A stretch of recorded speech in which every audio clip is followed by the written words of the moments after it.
Hey guys, welcome to the channel. You see this? This is a gluten-free Oreo that I just made. And it has been a day. As you can see, I've got icing on the outside of the cookie. I've got icing on me. There's cookie crumbs. My kitchen's a mess, which you can't see. Guys, this recipe was interesting to make, and I want you guys to see the process as well as what I learned. I'm Jamie with SavorySaver. I share gluten-free recipes, tips, tricks, and resources to make your gluten-free lifestyle easier. So please consider hitting subscribe, and let's see if you should make gluten-free Oreos. So just a few things about this recipe before we get started. This recipe comes from the website Serious Eats, so I will link below to the original recipe. And it also comes from a cookbook, so I will link below to the cookbook as well in case you want to check that out. Ingredient-wise, this recipe doesn't use a all-purpose gluten-free flour blend that's already together. It is all individual flours, so I will link below to anything that you may need for that. One of the ingredients is sweet rice flour, also known as glutinous rice flour. If you're familiar with the flour, it's used a lot of times in baked goods because it does tend to help hold some moisture in those baked goods. It does not contain gluten, but it does contain a higher starch than regular white rice or brown rice flour, which is part of the reason it's used. The other thing, this recipe does not have any xanthan gum. So if you're opposed to using gums or don't have any and don't want to buy any, this is a great recipe for that. Enough talking from me, let's get to trying out this recipe. So the cookie base for this recipe is made using the food processor. And while I'm going to have to clean the food processor, I think it's going to make it really easy as far as mixing everything together. And I won't have to clean the stand mixer today. So everything goes into here, we'll mix up the dough, and then we need to chill it. So you want to start by adding your dry ingredients.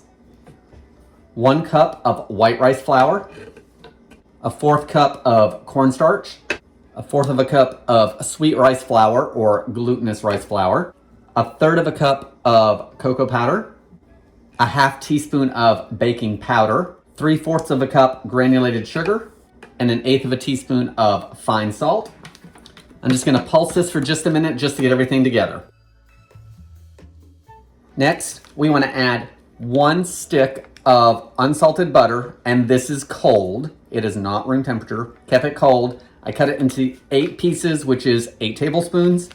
I'm going to add that to the mixer, or to the food processor rather.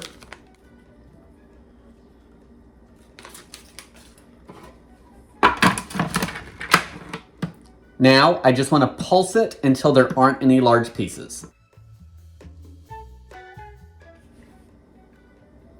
Okay, I think we're good. Now we need to add the last 2 ingredients for our dough. We're going to add 1 egg and 2 tablespoons of milk. The lid goes back on. We want to process this until it makes a dough, and the recipe says that the dough should form a ball and it should swirl around the bowl. If it does not, it says you can add 1 or 2 teaspoons of milk just to get it to form the dough.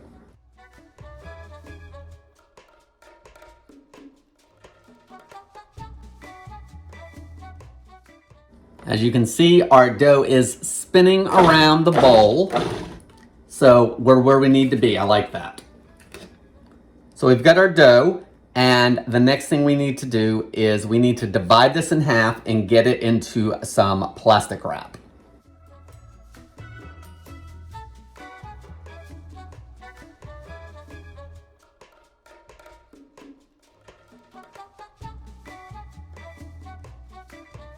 All right. We've got 2 dough balls here, and now I want to pat it into a round. It's going to make it easier to roll out for us. We want to wrap this up in our plastic wrap.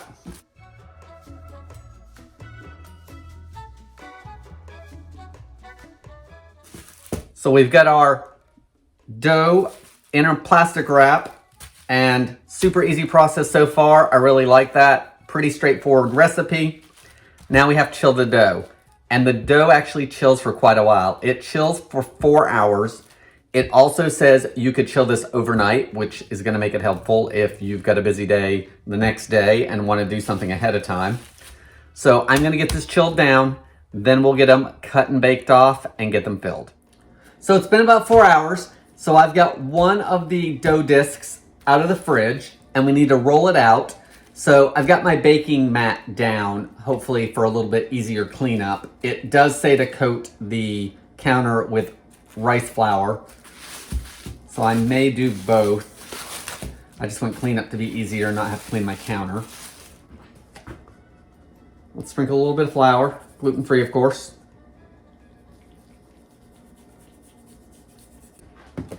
I'm gonna turn my oven on to preheat to 350 degrees.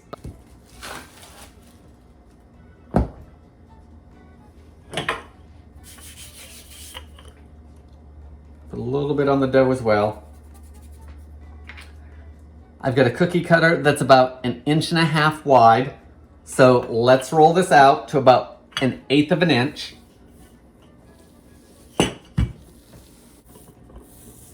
It's rolling out pretty good, but it is pretty crumbly. It's wanting to crack on me.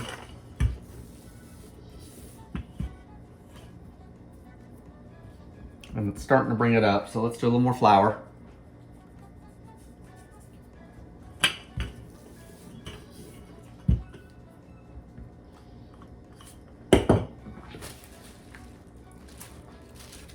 Still wanting to come up onto my rolling pin, so let's cover it with that plastic wrap and see if that helps.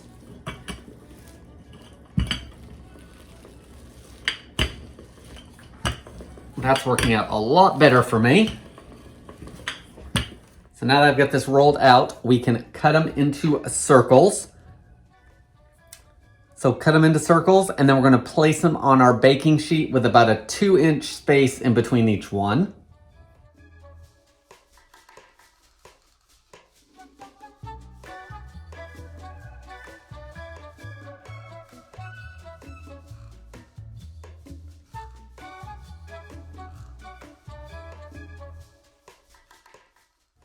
So the cookies are wanting to stick even with the rice flour, so I don't know if I have enough rice flour on the bottom. So we're gonna try another trick in just a second.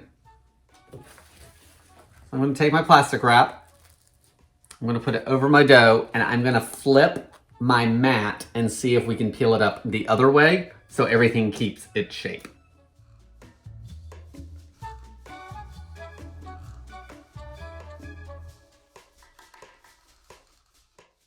Now let's see if we can peel the cookies off this way with better results.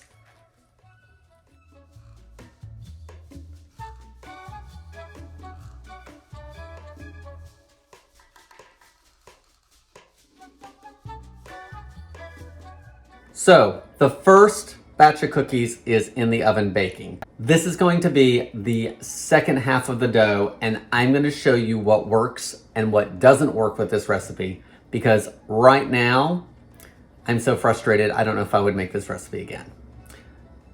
We got to see how they finish up. So let's keep moving forward.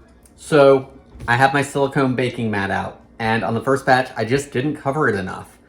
Cover your surface with lots of gluten-free rice flour or whatever you're using for a gluten-free flour, heavily. We want to make sure it's not going to stick. So I'm going to get out my dough. I'm going to also coat the top of it with some gluten-free flour as well. I am going to use the plastic wrap to help me roll it out. And I'm also not going to roll it as thin as the recipe states. The recipe states about 1/8 of an inch. I am going to go between 1/4 of an inch and 1/8 of an inch. And if they take longer to bake, they take longer to bake. I want them to be easy to move. So we're gonna do that. The other thing, your cookie cutter, keep some extra gluten-free flour off to the side and continually dip your cookie cutter into it. That's gonna help it release so you don't have any issues. Also, if your cookie cutter is picking up the gluten-free cookie, move it over to your tray and drop it out there so you're not moving the cookies around multiple times. So let's see if this batch goes any better and if I can redeem wanting to make this recipe again.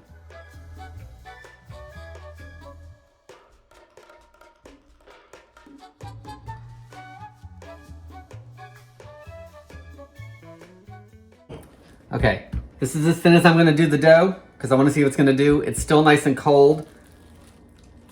I'm gonna peel it off. I am gonna throw a little bit of flour on the top of it again because I'm gonna flip it over. Because I have a feeling that I've pushed all that other flour around on the silicone mat.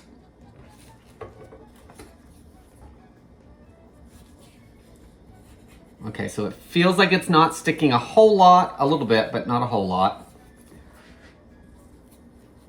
So I'm gonna go around the edges, make sure it's not sticking.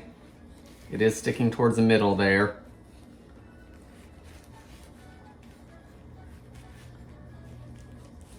All right, so it's gonna break on me, of course.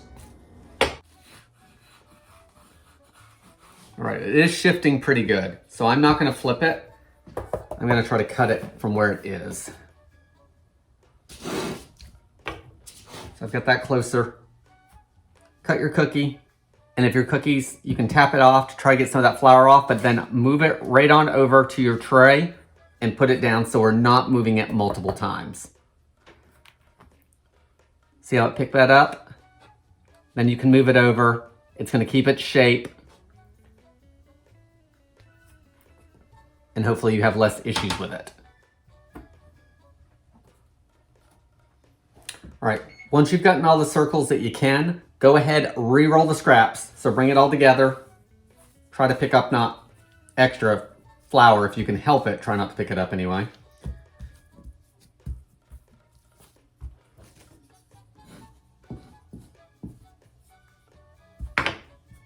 Redistribute the flour across your board.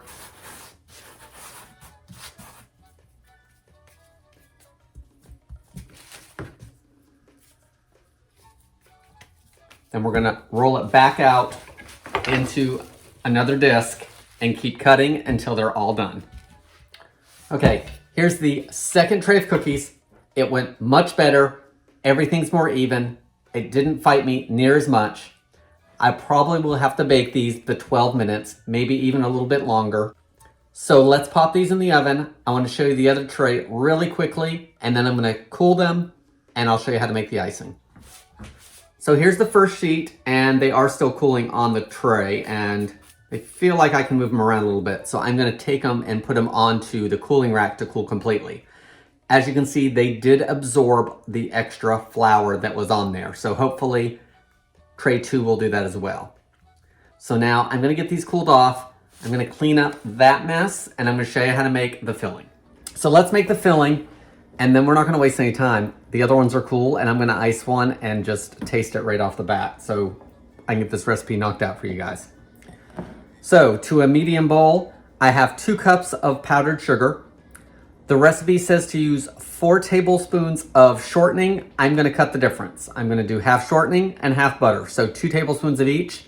The recipe does say you can use all butter if you want. I'm going to do both. We're going to need 3 tablespoons of regular water. And we're going to need half a teaspoon of vanilla extract. So there's our vanilla. There goes our water.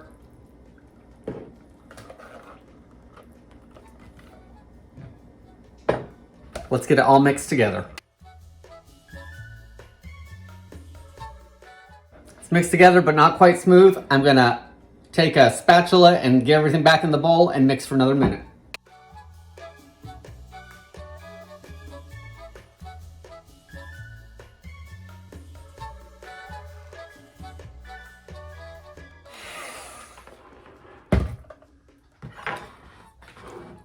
All right, it's a good spreadable consistency now. It's a little soft, which I honestly think maybe a little less water would help with that. Maybe 2 tablespoons and then add a teaspoon or so if you need it at a time. But you know what? Let's get one of these cookies filled and give it a taste. All right, guys, we've got 2 of our chocolate wafers.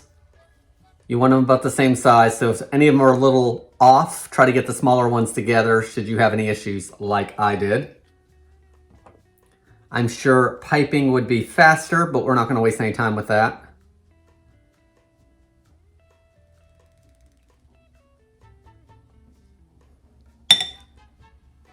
Get your filling into the middle of the cookie. Leave some room on the edges, so when you put that top on, you can push it out to the edges. So I don't think that looks half bad for a first attempt, even though I think I'm gonna have to edit out some swearing and cursing. Let's give this one a taste. Okay, was all that effort worth it? Let's find out.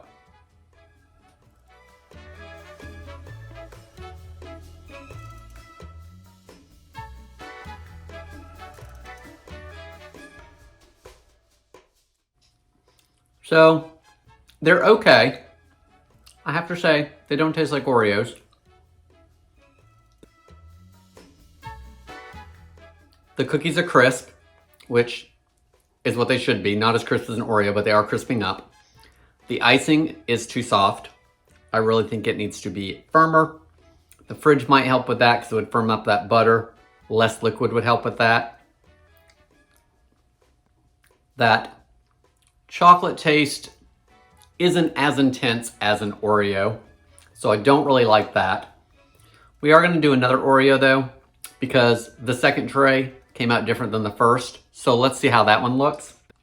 So these have more texture than the other ones did, kind of crinkled on the top. And now there's one on the floor. And there's icing on my arm.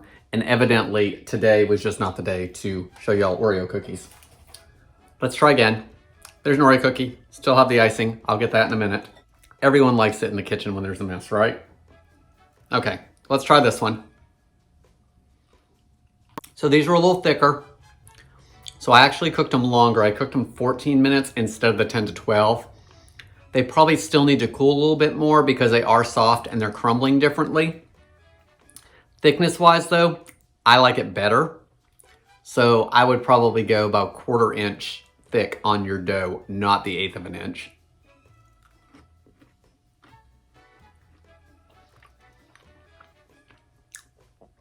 Icing on one hand, cookie and icing on the other. It's been a day.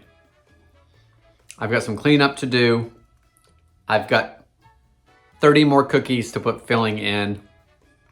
Guys, what do you think of this recipe? Is this something you even want to attempt? Parts of it were really easy. Making the batter or dough was super simple. Mixing up the filling, super simple again. The biggest issue is the rolling and the cutting of them. Second batch though, did much better with the extra gluten-free flour to help it from sticking. Guys, gluten-free Oreos. That's all I have for this recipe. Leave me some comments below, and I hope to see you on the next video.